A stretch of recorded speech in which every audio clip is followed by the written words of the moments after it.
Kenalkan, nama saya Aufaizal Tunisa dengan NIM G0025062 dari kelompok B6. Di sini saya izin memaparkan mengenai laporan praktikum anatomi 1.2. Untuk laporan pertama, Todalang 65 tahun datang ke rumah sakit A dengan keluhan nyeri di bagian punggung bawah sejak 1 minggu yang lalu. Dokter mengatakan bahwa terdapat gangguan struktur pada tulang belakang Todalang. Jelaskan struktur anatomi vertebrae meliputi A. ossa, B. ligamenta, dan C. articulatio.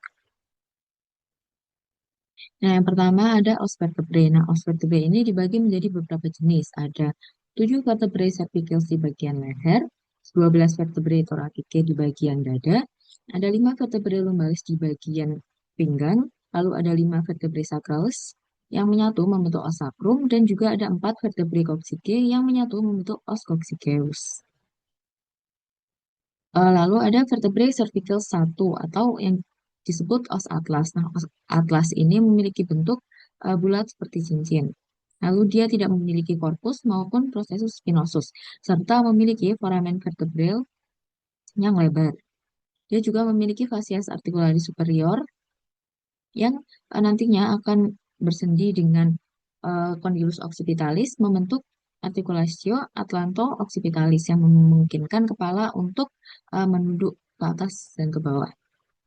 Lalu dia juga memiliki fovea dentis yang berfungsi yang nantinya akan berartikulasi dengan dens axis membentuk artikulasi atlanto-axiale yang memungkinkan kepala untuk menggeleng ke kanan dan juga ke kiri. Nah, os atas ini terdiri atas arcus anterior dan juga arcus posterior. Lalu ada vertebrae cervicales 2 atau os aksis. Nah, os aksis ini memiliki ciri khas yaitu adanya dens axis atau processus odontoideus. Proses ini akan bersendi dengan fovea dentis membentuk articulatio atlanto-axialis sehingga kepala bisa menggeleng ke kanan dan juga ke kiri. Selain itu, eh, os aksis ini memiliki prosesus spinosus yang panjang dan kuat, serta bifida atau bercabang dua yang berada di bagian posterior dari os aksis. Lalu yang ketiga ada vertebrae cervicalis. Nah, 3 sampai 6 yaitu vertebrae cervicales tipikal karena mewakili semua bentuk dari vertebrae cervicales dan juga bentuknya relatif sama dari 3 sampai ke 6. Nah, vertebrae ini memiliki ciri-ciri diantaranya yaitu memiliki korpus vertebrae yang kecil dan juga melebar, memiliki foramen vertebrae yang berbentuk seperti segitiga, dan juga memiliki prosesus spinosus yang bifida atau bercabang menjadi dua. Lalu, vertebrae jenis ini juga memiliki foramen transversarium yang lebar. Nah, foramen ini nantinya akan dilewati oleh arteri vertebralis. Lalu ada vertebrae cervicales. Nah, pada vertebrae cervicales ini memiliki ciri-ciri yaitu prosesus spinosusnya tidak bercabang dan juga panjang serta kuat. Nah, prosesus ini bisa dirasakan ketika memegang leher bagian belakang bawah. Lalu dia juga memiliki prosesus transversus yang besar, tapi memiliki foramen transversarium yang kecil. Nah, foramen ini akan dilewati oleh vena vertebralis. Lalu selanjutnya ada vertebrae thoracicae. Nah, pada vertebrae thoracicae ini terdapat prosesus spinosus yang dia panjang, kuat, dan juga berbentuk agak ke arah ke bawah seperti sirip ikan. Lalu dia memiliki korpus yang pada bagian lateralnya terdapat fascias articularis capitis costae.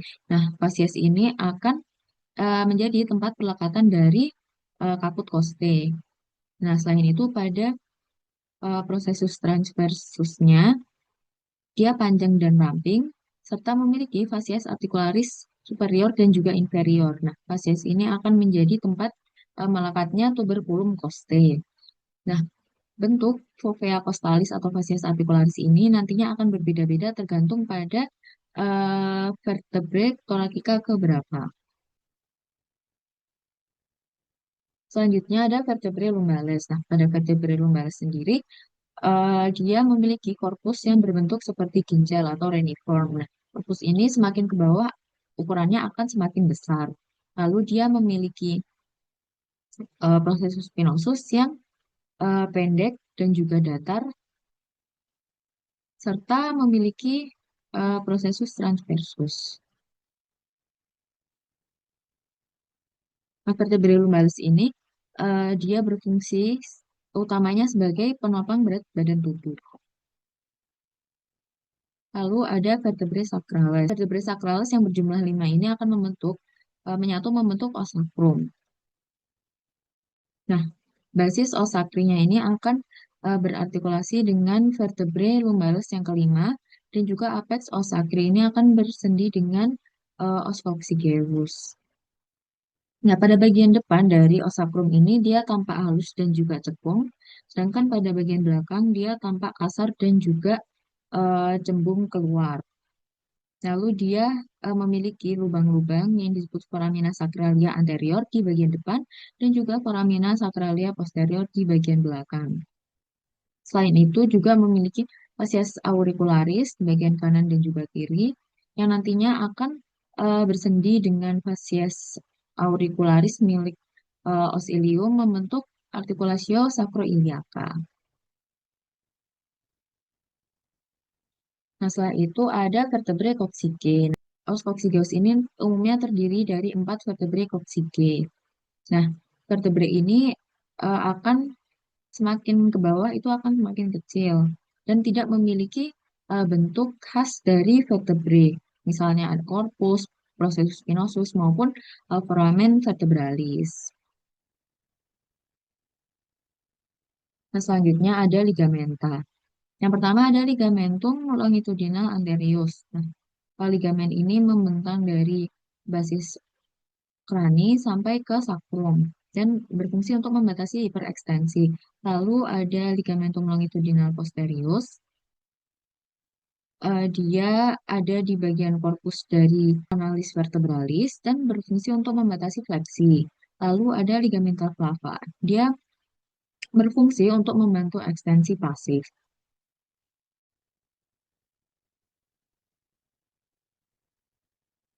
Selanjutnya ada ligamentum interspinalia dan juga supraspinalia. Ligamen ini membentang di antara dan sepanjang apex spinosus. Lalu ada ligamentum intertransversalia yang dia ada di antara processus transversus.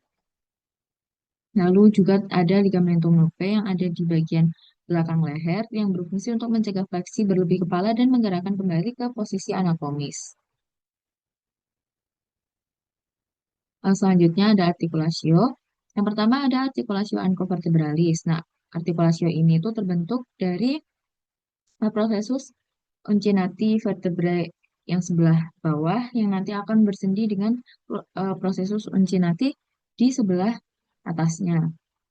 Lalu ada artikulasio zygapophysialis yang terbentuk dari prosesus articularis superior dari suatu vertebrae dengan prosesus articularis inferior dari vertebrae di atasnya. Nah, bentuk dari artikulasio ini tuh berbeda-beda tergantung pada jenis vertebrenya.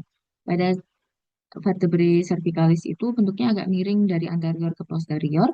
Pada thoracica dia bentuknya vertikal, lalu pada lumbalis dia agak terbungkus. Selanjutnya ada artikulasio atlanto-aksiale. Nah, artikulasio ini tuh terbentuk dari os atlas dan juga os aksis. Artikulasio ini tuh memungkinkan kepala untuk bergerak ke kanan dan juga ke kiri. Lalu ada artikulasio atlanto-occipitalis. Nah, atlanto ini tuh terbentuk dari fascias articularis superior dari os atlas dan juga condylus occipitalis dari cranium. Nah, ini memungkinkan gerakan kepala naik dan juga turun atau seperti gerakan mengangguk. Selanjutnya, laporan kedua, seorang anak bernama Dudung 9 tahun datang ke IGD setelah jatuh dari pohon mangga. Ia terjatuh dengan posisi miring ke kiri. Saat ini Dudung mengalami kelemahan gerak dan kehilangan sensasi di sepanjang lengan kirinya. Dokter mencurigai adanya cedera pada plexus brachialis kirinya. Jelaskan rangkaian dan susunan dari plexus brachialis.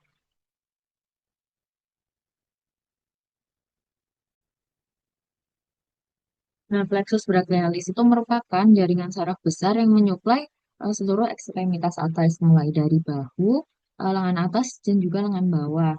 Nah, plexus ini tuh terbentuk dari sabang ventral, dari saraf spinal dari C5 sampai dengan T1 yang kemudian berhubungan. Nah, susunannya itu ada mulai dari akar, trunci, trunkus atau batang, lalu divisi, korda, dan juga branches atau terminal. Nah, pada bagian akar itu terdiri dari ramus anterior, saraf spinal C5, C6, C7, C8, dan juga T1. Nah, pada bagian ini tuh muncul dua cabang penting, yaitu nervus dorsalis scapulae yang membentang dari C5, lalu ada juga nervus thoracic longus yang membentang C5, C6, dan juga C7. Lalu saraf-saraf ini tuh akar-akar ini tuh akan membentuk tiga batang, yaitu ada batang superior atau truncus superior, truncus medius, dan juga inferior. Nah, truncus superior ini merupakan gabungan dari C5 dan juga C6. Nah, kalau truncus medius ini merupakan lanjutan dari C7. Lalu truncus inferior ini merupakan gabungan dari C8 dan juga T1. Nah, dari truncus superior ini akan terkeluar dua cabang, yaitu nervus suprascapularis dan juga nervus subclavius. Nah, lalu eh, setiap trunkus ini tuh akan terbagi menjadi dua cabang, yaitu divisi anterior dan juga divisi posterior. Nah, divisi anterior ini akan menyuplai otot-otot flexor di bagian depan lengan, sedangkan yang di bagian posterior itu akan menyuplai otot-otot extensor di bagian belakang lengan. Nah, setelah bercabang ini nanti eh, saraf-saraf ini akan bergabung kembali membentuk korda atau cords. Ada tiga korda yaitu lateralis, posterior, dan medialis yang dinamai berdasarkan posisinya terhadap arteri axillaris.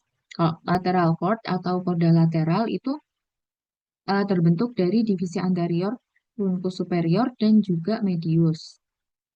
Sedangkan korda posterior itu terbentuk dari semua divisi.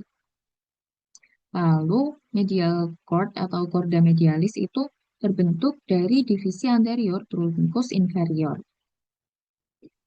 Nah, pada tiap-tiap korda ini nanti akan keluar beberapa cabang sekunder dari saraf. Eh, dari korda lateral nanti akan keluar nervus musculocutaneus, nervus pectoralis lateralis, dan juga nervus medianus.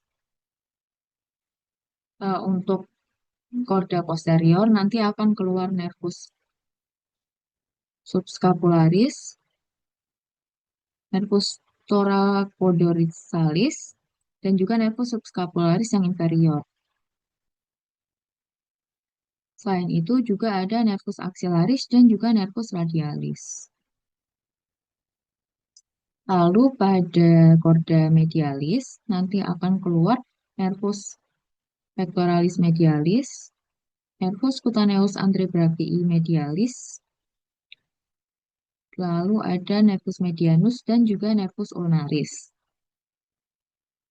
Nah, cabang terminal utama 5 ini 1, 2, 3, 4, 5 ini nanti akan eh, memiliki fungsi yang berbeda-beda. Untuk nervus musculus cutaneus itu fungsi utamanya adalah untuk fleksi siku dan juga sensasi lengan bagian bawah. Lalu nervus axillaris itu berfungsi untuk menggerakkan musculus deltoideus dan juga sensasi kulit bahu. Nervus radialis itu berfungsi untuk menggerakkan otot ekstensor lengan dan juga tangan. Nervus medianus itu berfungsi untuk fleksi pergelangan dan juga kontrol jari-jari lateral. Dan nervus ulnaris itu berfungsi untuk mengontrol jari kelingking dan juga otot intrinsik tangan. Selanjutnya yaitu laporan 3. Minho 33 tahun merupakan seorang atlet lari cepat atau sprint. Suatu hari ketika sedang berlatih, Minho tiba-tiba mengeluh nyeri hebat di tungkai kanan atasnya. Berdasarkan kasus tersebut, jelaskan anatomi regiofemoralis meliputi osa, muskuli, dan juga inervasi. Femur, dia mempunyai kepala dari tulang atau yang disebut kaput os femoris. Nah, kaput ini akan bersendi dengan acetabulum membentuk articulatio coccyx. Lalu pada bagian medialnya dia tampak agak mengecil yang disebut dengan kolum os femoris atau leher dari tulang femur ini sendiri. Lalu pada bagian lateralnya itu terdapat seperti dataran tinggi yang agak kasar namanya trochanter mayor. Lalu pada bagian lateralnya terdapat trochanter minor. Dan di bagian bawah itu terdapat eh, kondi, kondilus lateral dan juga medialis. Nah, nanti keduanya ini akan bersendi dengan meniskus dan juga tibia membentuk artikulasio genu. Nah, di bagian atas dari kondilus ini terdapat epikondilus, lateral dan juga medial. Nah, lalu di sini ada patellar surface atau fascias patellaris yang nantinya akan bersendi dengan fascias articularis patella membentuk articulatio femoropatellaris. Lalu di bagian medial distal itu terdapat fossa intercondylaris yang merupakan cekungan di bagian belakang. Nah, fossa ini dibatasi oleh.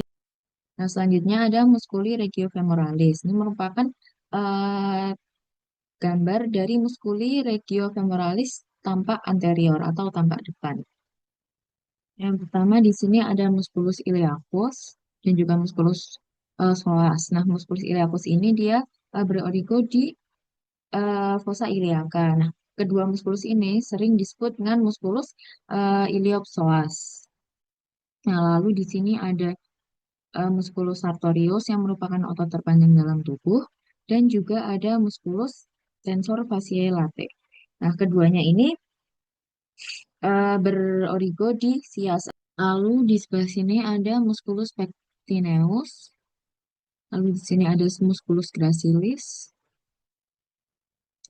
dan juga ada musculus vastus lateralis, musculus rectus femoris, musculus vastus medialis, dan di bawahnya dari musculus rectus femoris ini terdapat musculus vastus intermedius. Nah, keempat ini musculus rectus femoris, vastus lateralis, vastus intermedius, dan juga vastus medialis ini sering disebut dengan musculus quadriceps femoris.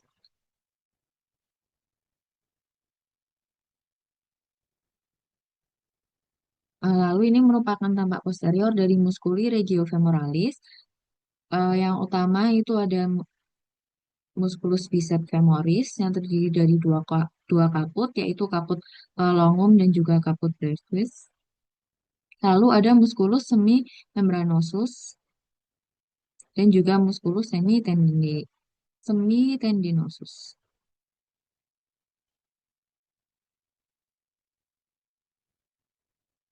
Nah, selanjutnya yaitu inervasi dari regiofemoralis. Berikut merupakan gambar dari inervasi regiofemoralis tampak anterior atau tampak depan. Nah, yang pertama ini ada nervus femoralis. Nah, nervus femoralis ini akan menginervasi musculus iliacus dan psoas mayor untuk menghasilkan fleksi panggul. Lalu musculus sartorius untuk menghasilkan fleksi panggul dan juga lutut, serta musculus quadriceps femoris untuk ekstensi lutut. Nervus ini juga eh, berfungsi untuk menyediakan sensasi kulit di bagian anterior dan juga medial paha. Selain itu juga terdapat nervus obturatorius yang menginervasi musculus adductor longus, brevis, dan juga magnus, serta musculus gracilis, dan juga musculus obturator externus. Nah, selain menginervasi muskulus tadi, juga berfungsi untuk fungsi sensorik, yaitu memberikan sensasi pada bagian medial paha.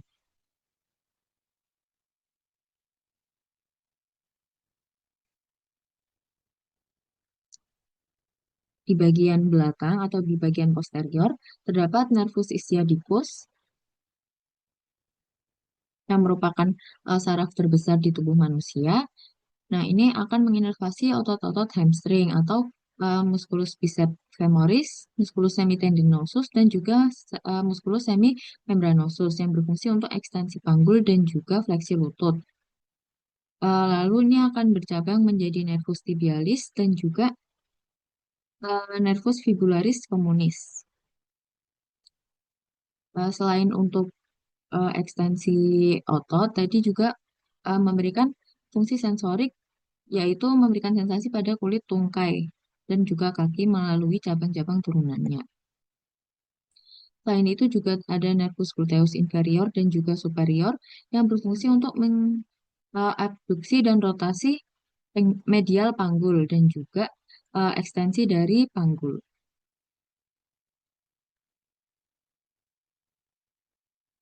Sekian laporan anatomi 1.2 yang dapat saya paparkan. Terima kasih.